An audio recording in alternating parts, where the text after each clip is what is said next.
Hello my lovely students, how are you all. My name is Lavish Agarwal and I am your maths educator. एक बार फिर से आप सभी का स्वागत है अपने यूट्यूब चैनल आसान मैथ्स पे, जहां मैथ्स को क्या बनाया जाता है, आसान बनाया जाता है। Very good. तो आज हम लोग जो पढ़ने वाले हैं बेटा, वो है हमारा लाइंस और एंगल्स ही चैप्टर है।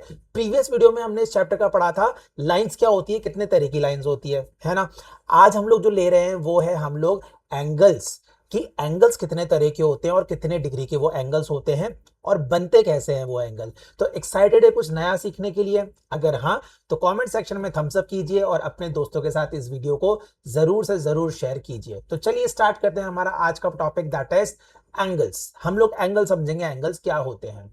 तो ध्यान से स्क्रीन पे देखिए, कोई भी डाउट हो कमेंट सेक्शन में जरूर लिख देना कि सर मुझे ये डाउट है, समझ में नहीं आया, आपको दोबारा वो चीज समझाई जाएगी। तो let's start with the what is angle. Angle क्या होता है? तो देखो, an angle is formed. Angle कब बनता है? Angle formed when two rays meet at one common point. बेटा जब भी एक कॉमन पॉइंट पे क्या होता है, दो रेज मिल जाती है ना, तो वहां पे क्या बन जाता है, आपका एंगल बन जाता है। अब सर ये रे क्या है और ये कॉमन पॉइंट क्या है, जरा आप एक्सप्लेन कर सकते हो? बिल्कुल करेंगे आपको।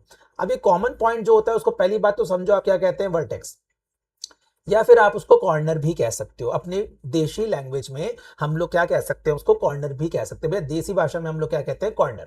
और इंग्लिश जो मैथ्स की होती है उसके हिसाब से हम इसे कहते हैं वर्टेक्स। अब देखो होता क्या है, क्या आपको यहाँ पे एक रे दिख रही है, ये ए बी, एक ये वाली रे है और एक बी सी ये रे है, दोनों एक कॉमन पॉइंट पे मिल रही है, दैट इज बी। तो बी ए बी सी दोनों बी पे मिल रही है, तो ये बी तो क्या हो गया, आपका कॉर्नर हो गया, जिसको हम वर्टेक्स भी कहते हैं। और ये हम एंगल भी इसको कह सकते हैं। तो यहाँ पे ए बी और सी बी एक रे है जो कि एक कॉमन पॉइंट पे मिल रही है, और वहां पे ये एक वर्टेक्स बना रही है जिसको आप कॉर्नर भी कह सकते हैं। इतनी बात समझ में आ गई? कोई डाउट इसमें? नहीं। आगे सुनो। अब पार्ट्स ऑफ एंगल क्या होते हैं? जब एंगल बनता है ना, तो उसमें कौन कौन से पार्ट हमको देखने को मिलते हैं, तो ध्यान से सुनो। Every angle has two arms and one vertex. अब ये सर टू आर्म्स क्या चीज है? हमने तो ये पहली बार सुना है। आर्म मतलब तो हाथ होता है। तो बेटा जैसे हमारे दो हाथ होते हैं ना, वैसे एंगल के भी दो हाथ होते हैं। वो कौन से हाथ हैं? देखो, हम जो इसमें रेज होती है ना, रे को ही हम क्या बोलते हैं, इसकी आर्म्स बोलते हैं। जैसे एक आर्म तो हो गई है, ठीक है, एक आर्म हो गई आपकी ये बी है, और एक आर्म हो गई आपकी ये बी सी। ये दो आर्म है और इस कॉमन पॉइंट पे मिल रही है बी पे, तो ये वर्टेक्स है। तो इसमें वन वर्टेक्स है, दैट इज दिस, ये कॉमन वर्टेक्स है। और एक आर्म ये हो गई और एक आर्म आपकी ये हो गई, that is B A and B C. I hope आपको समझ में आया कि जब भी एंगल बनते हैं तो उसके तीन पार्ट्स होते हैं, दो तो आर्म्स होती है और एक वर्टेक्स होता है। तो ये दो आर्म्स हैं और एक ये वर्टेक्स है। बोलो, कोई डाउट इसमें? जो बात नहीं समझ में आई अच्छे से समझ लेना, क्योंकि ये पार्ट बहुत जरूरी होता है लाइंस एंड एंगल्स का। अगर आपको एंगल्स ये समझ में आ गए भैया, तो आप समझ लेना कि आपने इस चैप्टर में मास्टरी कर ली। ठीक है, तो उस मास्टरी के लिए आपको ध्यान से आंखें खोल के, कान यहीं पे रख के और दिमाग भी यहीं पे रख के समझना पड़ेगा। अगर हम इधर उधर घूमने निकल गए, बैठे तो हम सर के सामने हैं, बट हम लोग घूम कहीं और रहे, मेंटली दोस्तों के साथ पार्टी कर रहे हैं, तो वो चीज मत करना। तो चलो स्टार्ट करते हैं हमारे एंगल्स की बातें। अब देखो टाइप्स ऑफ एंगल यहाँ पे आपको दिख रहे हैं, कितने सारे एंगल्स है। देखो, जीरो एंगल होता है, अक्यूट एंगल होता है, राइट एंगल होता है, ऑब्ट्यूज एंगल होता है, स्ट्रेट एंगल होता है, रिफ्लेक्स एंगल होता है, और थक गए, कंप्लीट एंगल होता है। अब देखो एंगल इतने सारे हैं, तो बच्चे क्या होते हैं, देखते कंफ्यूज कि सर गए काम से, अब तो नहीं समझ में आ रहा है, ये इतने सारे एंगल आपने लिख दिए, मैं तो कंफ्यूज हो गया, 6-7 एंगल्स कौन पड़ेगा, पता नहीं कितना ही डिफिकल्ट है। नहीं है डिफिकल्ट, बिल्कुल भी डिफिकल्ट नहीं है, क्योंकि आप है जो बहुत इंटेलिजेंट बच्चे हैं, पहली बात, और मैं पूरी कोशिश कर रहा हूं आपको कॉन्सेप्ट अच्छे से समझाने की। तो दोनों अपन कंटिन्यू मेहनत करेंगे तो क्या होगा, हमारे ये सारी चीजें हमें बहुत अच्छे से समझ में आएगी। तो समझने के लिए चलो स्टार्ट करते हैं वन बाय वन, कि कौन सा एंगल कितने डिग्री का होता है और दिखने में कैसा होता है। मजा आ जाएगा पढ़ने में, बस ध्यान स्क्रीन पे होना चाहिए। पहला एंगल, जीरो एंगल। नाम ही क्या है, जीरो एंगल, मतलब angle whose angle measure is 0 degree. भैया वो एंगल जिसका एंगल मेजर कितना होता है, 0 डिग्री। मतलब कि जैसे कि मान लो ये एक रे ये है, एक रे ये है, ये दोनों रे अभी देखो ओपन क्लोज हो रही है ना, तो अगर ये दोनों रेज एक दूसरे के ऊपर ऐसे रखी हुई होगी, तो ये एंगल यहाँ पे कुछ नहीं बन रहा ना, इस जगह कोई भी एंगल नहीं बन रहा ना, दोनों क्लोज है, तो इसी को हम लोग 0 डिग्री एंगल कहते हैं। बोलो, इतना इजी था। तो 0 डिग्री एंगल वो होता है जिसमें एंगल का मेजर 0 डिग्री होता है, मतलब रेज दोनों बंद पड़ी है सर, वो खुली भी नहीं है। अगर खुली भी नहीं है तो एंगल बनाएगी कैसे? ठीक है। तो जब दो रे अगर ऐसे खुलेगी तभी तो वो यहाँ पे एंगल बनाएगी किसी डिग्री का, बट अगर वो रे एक के ऊपर एक ऐसे रखी हुई है तो कैसे बनाएगी, वो दोनों क्लोज है अभी तक। जैसे 315 पे बड़ी सुई छोटी सुई साथ में आती है तो वो क्लोज रहती है ना, जब वो ओपन होगी तभी तो एंगल बनाएगी। वही चीज जीरो एंगल के साथ है। तो जीरो एंगल वो एंगल होता है सर जिसमें एंगल का मेजर 0 डिग्री होता है, मतलब एंगल खुला हुआ ही नहीं है। ठीक है। तो सर अक्यूट एंगल क्या होता है, अब देखो अक्यूट एंगल में दोनों रेज खुल गई, एक ये वाली रे और एक ये वाली रे। ठीक है। तो अगर मैं इसको नाम दूं ओ बी और इसको ओ ए, या फिर क्यू ए क्यू बी दे देते हैं इसको। ठीक है। अब आप देखेंगे कि एक्यूट एंगल क्या होता है, angle greater then 0 degree but less then 90 degree. वो एंगल जो 0 डिग्री से तो ज्यादा है और 90 डिग्री से कम है। जैसे कि ये एंगल यहाँ पे 60 डिग्री का बना हुआ है, ये जो वर्टेक्स है इसका मेजर कितना है बेटा, 60 डिग्री है। अब 60 डिग्री 0 डिग्री से तो ज्यादा है और 90 डिग्री से कम है, तो क्या इस एंगल को मैं अक्यूट बोल सकता हूं? बिल्कुल बोल सकते हो सर, अभी तो आप बता रहे हो और आप अभी पूछने लग गए।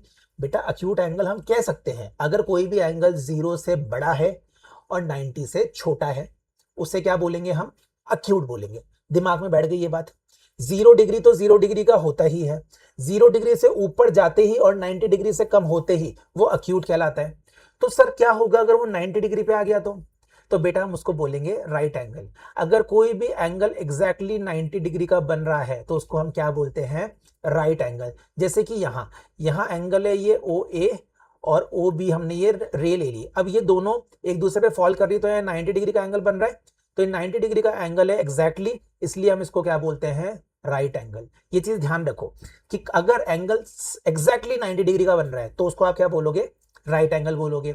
0 डिग्री का बन रहा है तो उसे जीरो एंगल बोलोगे। 0 डिग्री से ज्यादा बन रहा है और 90 डिग्री से कम बन रहा है तो उसे हम अक्यूट एंगल बोलेंगे। और 90 डिग्री होते हैं हम उसको राइट बोलना लग जाते हैं। क्या होगा अगर 90 डिग्री से ज्यादा हो गया तो उसका भी सॉल्यूशन है बेटा, वो होता है obtuse angle, that is more than 90 degree but less then 180 degree. Obtuse angle वो होता है जिसका मेजर 90 डिग्री से ज्यादा होता है और 180 डिग्री से कम होता है, जैसे कि आपको यहां दिख रहा है।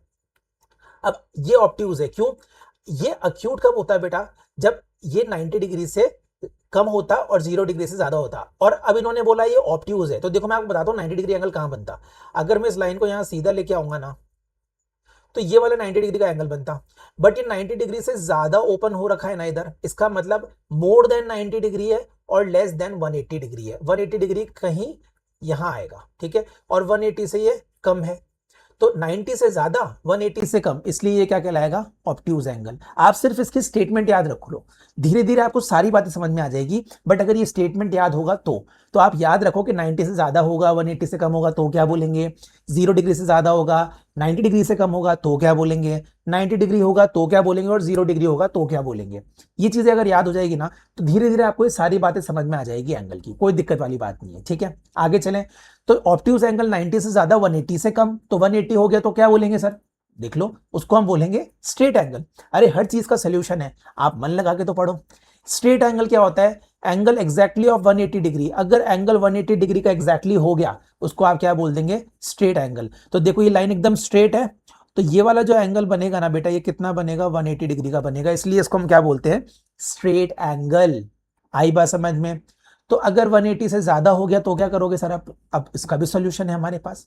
Angle greater than 180 but less than 360, तो उसको हम क्या बोलते हैं, रिफ्लेक्स एंगल। ठीक है, जो कि 180 से ज्यादा हो जाता है और 360 से कम हो जाता है, जैसे कि डायग्राम में आपको देखने को मिल रहा है। यहां से लेके यहां तक का एंगल है। अब स्ट्रेट एंगल तो बेटा यहीं तक का था ना, ये वाला स्ट्रेट एंगल था, बट ये इससे भी ज्यादा टर्न हो गया, इससे भी ज्यादा खुल गया, तो क्या हो गया, ये आपका रिफ्लेक्स एंगल बन गया, क्योंकि ये 180 से ज्यादा हो गया और 360 से कम है। 360 कब होगा, जब ये पूरा टर्न लगा के वापस इस पॉइंट पे आके मिलेगा।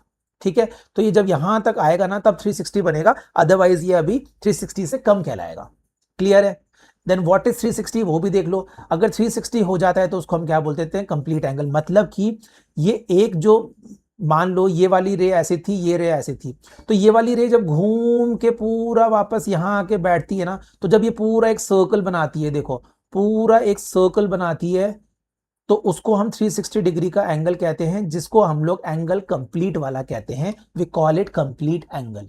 आई होप आपको समझ में आया कि एंगल्स कितने तरह के होते हैं और एंगल कैसे दिखते हैं और कैसे बनते हैं, कितने पार्ट्स ऑफ एंगल होते हैं, उसमें दो आर्म होती है, एक वर्टेक्स होता है। ये बात क्लियर है, आपको समझ में आया लाइन से, कोई डाउट इसमें? तो हमने पढ़ा पहली बात तो एंगल क्या होते हैं, एंगल के पार्ट्स कितने होते हैं, फिर एंगल्स कितने तरह के होते हैं। हमने लाइन से पढ़ा, जीरो एंगल होता है, अक्यूट एंगल होता है, राइट एंगल होता है, ऑब्ट्यूज एंगल होता है, स्ट्रेट एंगल होता है, रिफ्लेक्स एंगल होता है, और आखिरी वाला हमारा कंप्लीट एंगल होता है, जिसमें वो पूरा 360 डिग्री कंप्लीट करके आ जाता है। मजा आया, इंटरेस्टिंग था, कुछ समझ आया इससे? समझ आया तो देखो आपके लिए एक सुंदर सी टेबल बना के दी है, जिसमें आपको एंगल्स लाइन से लिखे गए हैं विद देयर मेजरमेंट। तो आपको ये रट लेना है, ये इंपॉर्टेंट है बेटा, रट लो इसको, लर्न कर लो। अगर ये लर्न हो गया ना, ये चैप्टर आधे से ज्यादा इजी हो जाएगा आपके लिए और आपको मजा भी आ जाएगा। ठीक है, तो देखो मैं आपको फिर रिवाइज करा देता हूं। जीरो एंगल क्या था, जिसका एग्जैक्टली एंगल कितना था, 0 डिग्री था।